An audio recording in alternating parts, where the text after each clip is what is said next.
Dobrodošli, dragi knjigoljubci. Nakon jako dugo vremena imam priliku ugostiti jednu spisateljicu na našem YouTube kanalu. Norveška spisateljica koja nas je počastila prekrasnom knjigom Nož iz ognja, o kojoj sam vam pričala već danima i još ću vam pričati danima, mjesecima, tjednima, što god već dolazilo nakon ovog. Jako mi se dopala. Znači, to vam je jedan tako žestok ženski glas, povijesni glas, jedna priča o području o kojem do sad stvarno nisam imala pojma i strahovito sam uzbuđena što nam je o gostima Ingeborg. Welcome! I'm so excited to have you here. I bet my readers will be as well. How are you liking Croatia at this point? I love Croatia. Yes? I haven't been here before. This is the first time? And now we've been wandering around the streets of Zagreb and it's a beautiful day. Just Zagreb, or are you planning to visit more of Croatia? This time we're just Zagreb for a few days. That's amazing. This is your first translation in Croatian as well. Yes. I'll just catch up in Croatian. So the prevoditeljica ove knjige vam je Sandra Ljubas i to je tako prekrasan prijevod, posebno ga pohvaljujem, obično ga uvijek spomenem, ali sad ga moram posebno pohvaliti jer vjerujte mi, ova knjiga ne bi bila ista da prijevod nije ovoliko dobar. Ok, ajmo dalje. So this is the first novel in the series that you're planning. I hope I will pronounce this correctly. Ruijan, rannalla. I hope this sounds Finnish. Or Pjesme s Arktika in translation, about Finnish Kven. How do you say in English would be Kven? The Kveni people are Yes. Kvenima. Oh, that's amazing. Priča prati junakinju Britu, koja je 1859. godine Crkva disciplinirala zbog afere s oženjenim muškarcem. Moram vam priznati da mi je roman baš uljepšao ove stresne dane i dosta me ganulo, zapravo do srca me ganulo. I mislim, evo, uvjereno ću vam reći da mi je Brita, glavna junakinja ove priče, jedna od najdržih junakinja, književnih junakinja ikad. Let's start the official part of the interview where you talk more than me. Where you talk more than me. So, this is the first novel in the Ruijan, rannalla series. And can you tell us more about how you envisioned the whole series to be? So, would it be about Brita or multiple stories? How you thought this through? Yes, it started with I wanted to write about my foremothers coming, the one who came, the first one who came from Finland to settle in north of Norway. I was thinking mainly of the mother of my father's father, Kvenima, which I still want to write about her. But she came like in the 1880s, I think. And so I wanted to start with the first woman who came, and then I had to investigate, and I found this Britom Caisam Seipajærvi. Wow. And I was a bit amazed, and I started to write like the first novel about her, and the story grew in many ways. It was a lot of texture. Texture is a great word. Yes. So then I know this story about Britom Caisam and her meeting Mikko. I know there had to be like 3 books. So that is why I said it's a trilogy, because I couldn't write it all in one book. It was like it makes sense completely. Yes. Especially when Brita is such a big character, she really deserves her own book. I'm actually amazed that you didn't start with her, like the primary inspiration, because she's huge. Yes, she is. When I found her, force of nature. This is good novel stuff. The story is about Brita, and she is our author's grandmother. So, how it's like to grew up with such heritage, but such strong characters in your lineage, in your history, or your family history. Well, actually, I didn't know about Britom Caisam. I knew about this Kvenima, and she was. Still, yeah. I knew about the culture more and more, and I knew they came and they had kind of hard lives, like many had in there. You really put it great, like in the book. And but when I found her, and she came alone with 2 sons, and they had different fathers, and she had been like punished in church for her life, and she went alone. Like in the tradition says, she came alone with her 2 sons, and she was the beauty, and her brothers came after. So that was, I thought a lot about that. Who is this person? Is she running away, or is she courageous, or is she stupid? Well, yeah, So- that's a good question. So she's. I've been thinking a lot about her. I really loved her. Just I can't stop talking about her, and I think I will talk a lot about Britta. She has such from the start, from first page, such gumption, such will to live, to go for her with her heart, to live this life, even though it's a hard life, it's a poor life, but still to just investigate it with her heart. I really enjoyed her. Can you tell us more about about your writing style when it comes to like getting into her perspective?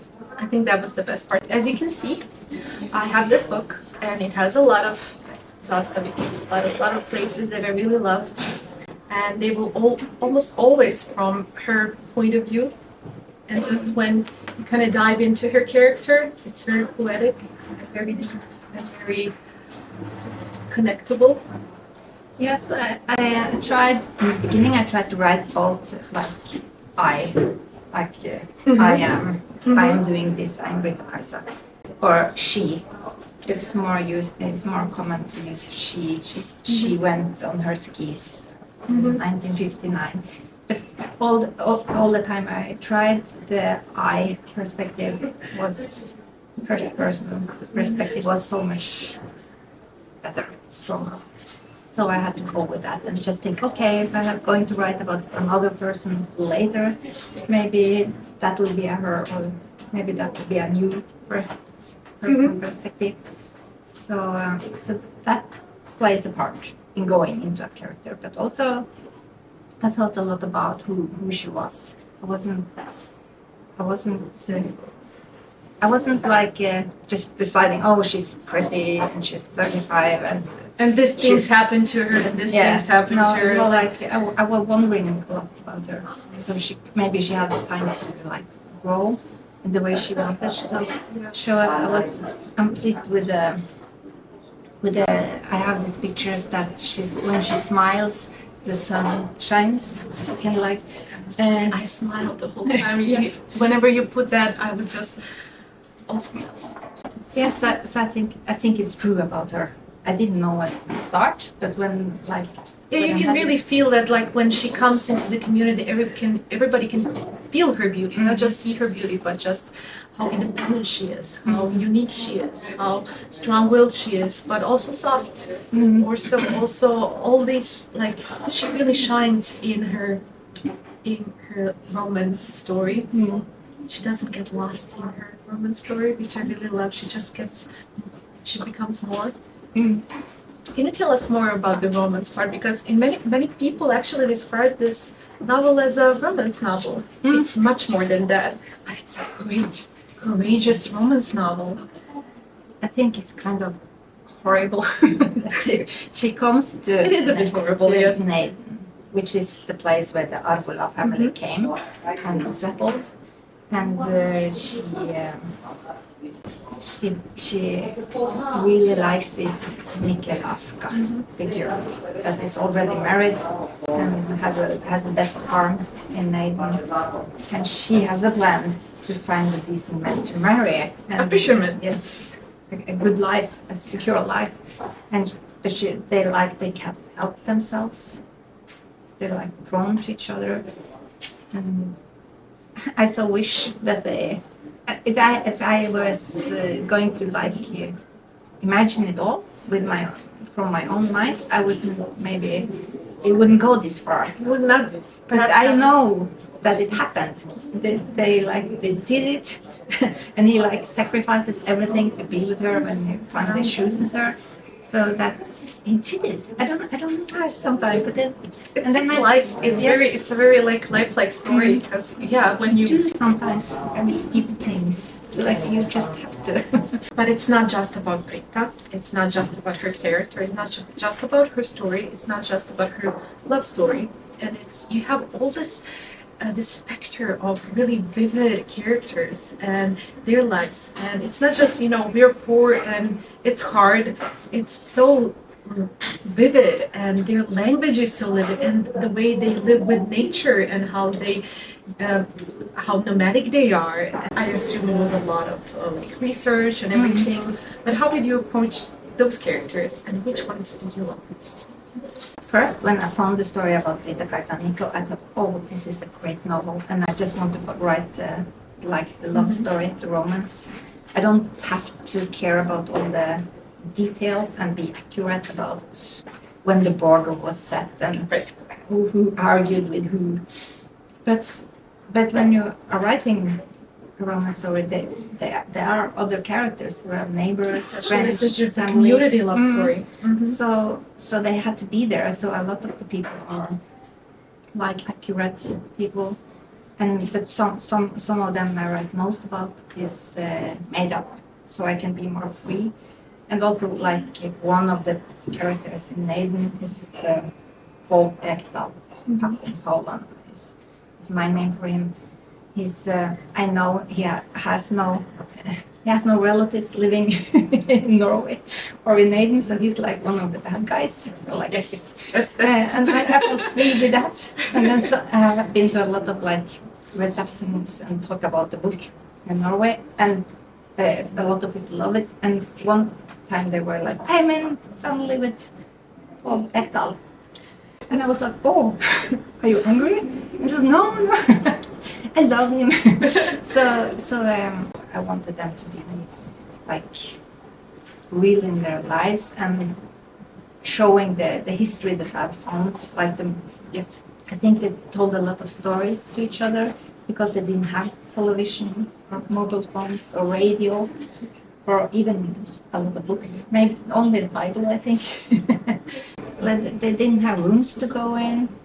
They lived very close to each other and like cramped for our perspective, I think. But for them it was like normal, and the things they had to share was the stories.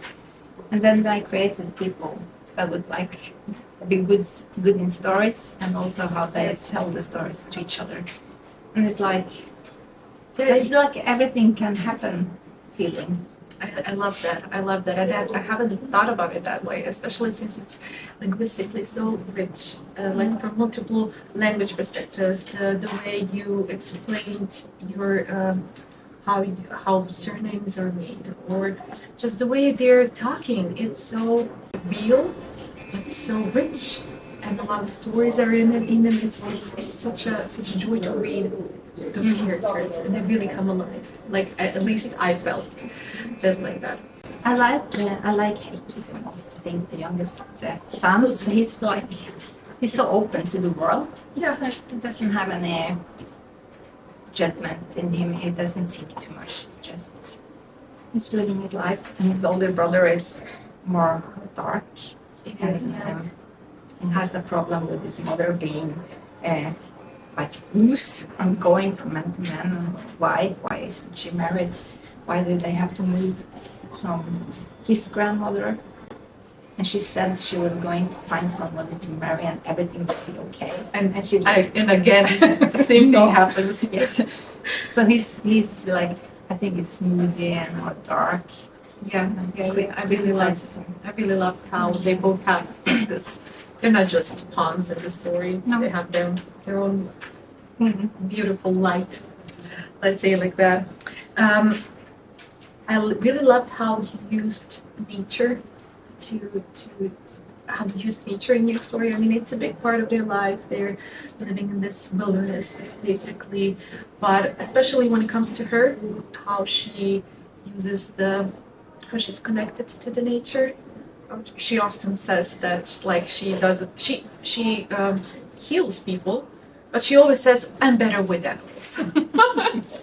She's better with animals. She really connects to the spiritual world, especially with her healing, but it's always in her own way. And I was talking with the editor, and she also said that part was her favorite, just the supernatural, the spiritual, the wild part of your story. Can you tell us more about that? Yes, I think the real Britom Caisam did not have the healing abilities. That one was me as an author putting it in. But I did a lot of research, of course, and in all these communities, small places, the stories that have been told about them, they're always somebody that can like stop the blood or fix a wound or see something, have like spiritual abilities. So I wanted it to be there to tell the true stories about these communities. And if Britom Caisam didn't have it, then they would have always have to go to someone. And an accident would have to happen and somebody would have to heal. So I could show it. So it would be complicated. It made sense that it would be Britom. For these people, when they have their religion and it's connected to the nature. I'm not a very religious person myself, so I don't have any ways to compare it. But I think I find it a bit special. It's not a difference like you have your religion and you have your like nature. It's more like the same, and they support each other. Yes, I really felt that. I mean, you have this rigid religion that kind of goes into rules of society, into how things should be, rigorous, Bible-oriented. But you also have this nature that is more, organic religion or spirituality, however you might differentiate. And I really like how you put the balance in it, so people just flow, but it's not an inquisition. I think for those people, for most of them, they needed both. They needed their God because they didn't have much else to lean on, but they also needed their versus nature, like the little people. Yes. Because the nature is so harsh and it's so cold, it's so dark, it's so wild. So you have to be friends with the nature too. So it's for them. I think it's like the same thing. Like it's like two sides of a hand. And it's for us in 2024, it's more like, you can have your religion, but if you're a spiritual person, it's a whole different thing. I had this little peek into this balanced way of life. It's hard, it's harsh, it's cruel, it's really not something that we would appreciate in the 21st century. But I really thought like the emotions I had is that it really connected me more with the nature and just being one with the nature, living with the nature. And I really appreciated that It's feeling. one of the best thing to hear from readers is like, I just wanted to be in the story, like I wanted to stay in the story with them. Totally. And this is not often. It doesn't happen with every book that you want to stay, especially with the 19th century north of Norway. Thank you so much for this, for the opportunity to talk with you, to kind of pick your brain and see your process and how what your entrance were into this. And it was such a pleasure and a privilege. And I hope Zagreb treats you nicely. I love that my book is in Croatian, so I'm excited. You love it even more. Hvala vam puno na slušanju, nadam se da ćete pročitati knjigu. Vidimo se sljedeći put.